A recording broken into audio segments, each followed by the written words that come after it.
باب، اور باب کے آگے دیکھے جگہ خالی ہے، نام کوئی نہیں رکھا. امام بخاری حدیث لائے لیکن یوں لگتا ہے کہ ان کو باب کا عنوان باندھنے کے لیے مناسب عبارت یا مناسب کوئی دلیل نہیں ملی، اس لیے باب کر کے بات چھوڑ دی، یا یہ کہ اس کا تعلق اگلے باب سے ہے. میں صرف اس کی ریڈنگ کروں گی کیونکہ یہ آپ پیچھے پڑ چکے ہیں.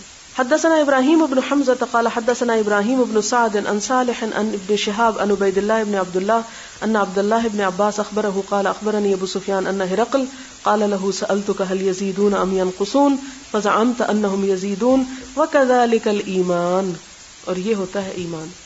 وہاں اتنی لمبی حدیث آئی تھی اور یہاں اس کا ایک حصہ حتی یتم، یہاں تک کہ وہ پورا ہو جائے، یعنی اپنے زور کو پہنچ جائے. وسألتك هل يرتد أحد سخطة لدينه بعد أن يدخل فيه فزعمت ألا وكذلك الإيمان. پھر ایمان کی بات. ایمان کیا ہے؟ حين تخالط بشاشته القلوب لا يسخطه أحد.